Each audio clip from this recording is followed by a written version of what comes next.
शारदा बाल निकेतन उच्च माध्यमिक नागौर के यूट्यूब चैनल में आप सभी का हार्दिक स्वागत एवं अभिनंदन।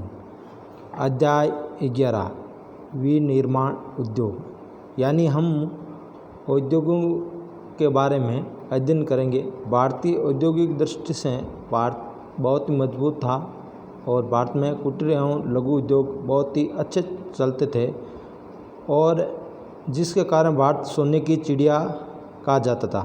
लेकिन अंग्रेज़ों की कूटनीति के कारण भारत में लघु कुटीर उद्योग नष्ट कर दिए, जिसके कारण भारत की आर्थिक स्थिति कमज़ोर हो गई। कमज़ोर होने के कारण भारत में उद्योग धीरे धीरे कम होने लगे। पढ़ते हम परिचय।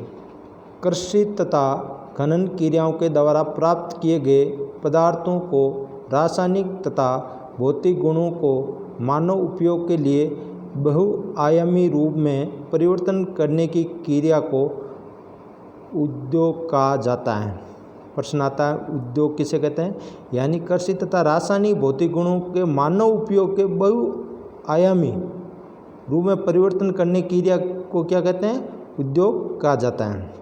जैसे कपास से सूती वस्त्रों का निर्माण, यानी कपास होता है उससे बनते हैं सूती वस्त्र, और वर्तमान में अर्थव्यवस्था के आधार स्तंभों में औद्योगिक महत्वपूर्ण कड़ी है, जिससे जहां रोजगार का सृजन होता है वहीं उत्पादन से व्यापार तथा संबंधी आर्थिक घटकों का विकास होता है, जो आधुनिक अर्थव्यवस्था को गति प्रदान करता है। भारत में उद्योग साक्ष्य के रूप में सूती कपड़े, मिट्टी के बर्तन तथा कांसे के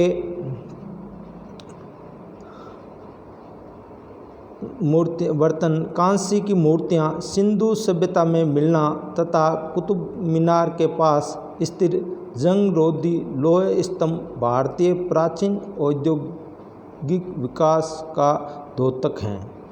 यहाँ तक कि भारत तक धातु, वस्त्र, स्वर्ण आभूषण तथा जहाज रानी जैसे कुटीर तथा लघु उद्योगों के विकसित स्वरूप के कारण भारत सोने की चिड़िया के नाम से विख्यात था। परंतु अंग्रेजी आगमन तथा उनकी दमनपूर्ण नीतियों के कारण भारतीय अर्थव्यवस्था के रीढ़ की हड्डी कहे जाने वाला कुटीर तथा लघु उद्योग का नष्ट किया गया। यानी भारत को सोने की चिड़िया के नाम से प्रसिद्ध था, जिस कारण से भारत में उद्योग धीरे धीरे अंग्रेज़ों के आगमन पर दमनपूर्ण नीति के कारण उन्होंने अर्थव्यवस्था, रीढ़ की हड्डी भारत की जो कुटीर लघु उद्योग उसको नष्ट कर दिया, जिससे भारत के उद्योग कमज़ोर हुए। भारत में आधुनिक उद्योगों का आरंभ 1845 में सूती वस्त्र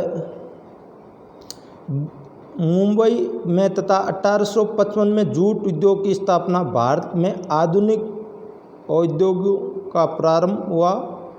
प्रथम विश्व युद्ध तक केवल इन्हीं उद्योगों को विकास हुआ। स्वतंत्रता प्राप्ति के बाद 1948 में प्रथम औद्योगिक नीति को जारी किया। यानी प्रथम औद्योगिक नीति कब जारी की? 1948 में। प्रश्न आता है, प्रथम औद्योगिक नीति कब जारी की? यानी 1948 में, जिसमें प्रादेशिक असंतुलन को कम करते हुए नए रोजगार परक कृषि एवं निर्यात आधारित उद्योगों के विकास पर बल दिया गया। साथ ही धन, कच्चे माल तथा तकनीकी की कमी को दूर करके उत्तम श्रेणी में कम लागत उत्पादों का निर्माण करना योजना आयोग के माध्यम से विकास का मार्ग प्रशस्त किया गया। योजना आयोग ने विभिन्न पंचवर्षीय योजनाओं के माध्यम से लोहा इस्पात उद्योग, सूती वस्त्र, सीमेंट उद्योग, कागज उद्योग, चीनी उद्योग का विकास किया। यानी कोई भी योजना होती है वो पंचवर्षीय योजना के कारण इसका विकास हुआ। भारत में लोहे इस्पात उद्योग। अब हम पढ़ते हैं लोहे इस्पात उद्योग के बारे में। कौन कौन से उद्योग है इसके बारे में। सर्वप्रथम लोहा इस्पात उद्योग है। ये उद्योग भारत ही नहीं विश्व विकास का आधार स्तंभ रहा है। यानी लोहा इस्पात उद्योग भारत में विश्व में ही प्रसिद्ध था, बहुत ही अच्छा उद्योग था। साथ ही अन्य उद्योगों की जननी कहा जाने वाला उद्योग इसकी स्थापना, यानी उद्योगों की जननी लोहा इस्पात उद्योग कहा जाता है, यानी माँ, जिसकी स्थापना भारत में पश्चिम बंगाल में कुल्टी नामक नगर बाराकर आयरन वर्क्स के नाम से स्थापित हुई। यानी कुल्टी नामक स्थान पर बाराकर आयरन नामक स्थान की स्थापना हुई। परंतु वास्तविक शुरुआत जमशेद जी टाटा ने 1907 में सांकेची में Tata iron and steel company के नाम से स्थापित की। यानी Tata iron and steel company से नाम की स्थापना की। बाद में 1909 आसनसोल के निकट हीरापुर में भारतीय लोहा इस्पात कंपनी से खोला गया। सन 1936 में कुल्टी में हीरापुर के दोनों कारखानों को मिलाकर Indian iron and steel company में मिला दिया। यानी पूछ लिया जाए कुल्टी और हीरापुर दोनों कारखाने कब मिलाया? 1936 में। किस में मिलाया? कौन सी कंपनी में? Indian iron and steel company में।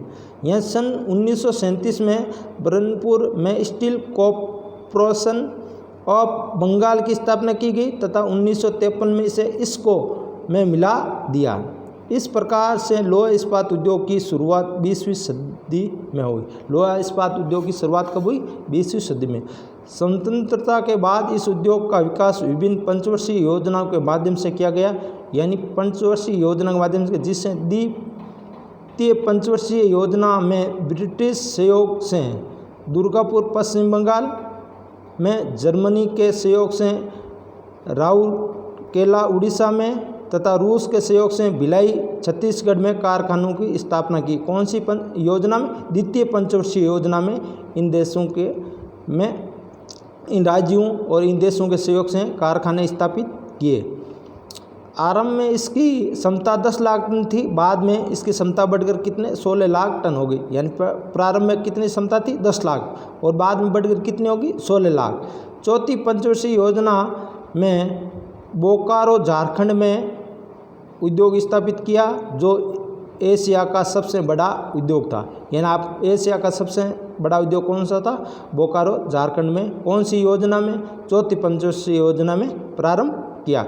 1973 में इस उद्योग में गुणात्मक वृद्धि करने के उद्देश्य से स्टील अथॉरिटी ऑफ इंडिया अर्थात SAIL की स्थापना की गई, जो देश की सार्वजनिक क्षेत्र के सभी कारखानों का प्रशासनिक कार्य करता है।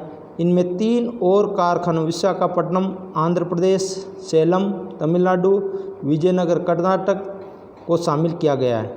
ये उद्योग कच्चे माल तथा सस्ते परिवहन पर आधारित उद्योग है। इस कारण इसकी स्थापना कच्चे माल अर्थात लोहा, एश्य, कोयला, मैग्नीज तथा कम परिवहन अर्थात खानों के समीप क्षेत्रों में होती हैं। भारत में लोहा इस्पात उद्योग की निम्न इकाइयाँ हैं। भारत में लोहा इस्पात की इकाइयाँ हम पढ़ते हैं। इकाई का नाम TISCO जमशेदपुर में है, जो लोहा एशिया के प्राप्ति क्षेत्र है। जरिया तथा बोकारो से हैं।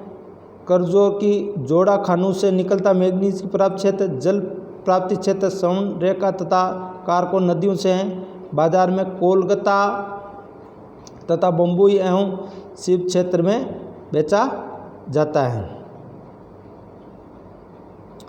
इसी प्रकार IISCO इसरो कुल्टी हीरापुर बर्ननपुर में है। लोहे की प्राप्ति क्षेत्र सिंह भूमि, मयूरभंज, कोलन, करजोर खानों से मिलता है। और कोयला प्राप्ति क्षेत्र है रानीगंज, जरिया तथा रामनगर। मैग्नीज प्राप्ति क्षेत्र उड़ीसा, झारखंड। और जल प्राप्ति क्षेत्र दामोदर तथा सहायक नदियों से हैं। बाजार कोलकाता का क्षेत्र है। VISCO भद्रावती स्थान लोहा इस्क प्राप्ति के क्षेत्र केमानुगुड्डी खानू स्थानीय लकड़ी के कोयले से स्थानीय स्तर पर भद्रावती नदी से बेंगलोर तथा अन्य क्षेत्रों में भेजा जाता है। इकाई का नाम है राउरकेला इस्पात कारखाना। स्थान है राउरकेला। लोहा इस्क सुंदरगढ़ तथा कटजोर की खानों से, झारिया तथा तलवर की खानों से, बसा पानी बोलानी खाने ब्रह्म नदी से होता है। इसी प्रकार ये भिलाई कारखाने हैं, दुर्गापुर के कारखाने, बोकारा कारखाना, विशाखापट्टनम इस्पात कारखाना इस क्षेत्र में हमें मिलना शुरू हुआ है। इसी प्रकार 2015 में भारत विश्व भर में कच्चा लोहा का तीसरा सबसे बड़ा उत्पादन देश बन गया, जबकि वर्ष 2003 में वहाँ 8वें स्थान पर था। Bharat direct reduced iron DRI यहाँ स्पंज आयरन का सबसे बड़ा उत्पादक देश है। चीन और अमेरिका के बाद भारत विश्व भर में तैयार इस्पात का तीसरा सबसे बड़ा देश है। भारत लोहा इस्पात में विश्व का तीसरा बड़ा देश है। सबसे प्रथम चीन, दूसरा अमेरिका है, इसके बाद भारत का है। सबसे बड़ा उपभोक्ता भी है। इस्पात क्षेत्र में देश के सकल घरेलू उत्पादन में लगभग 2% का योगदान भारत देता है और 6 लाख से अधिक लोग इस क्षेत्र में कार्य करते हैं। इसी प्रकार हमने लोहा इस्पात पढ़ा और आगे हम कल पढ़ेंगे सूती वस्त्र उद्योग।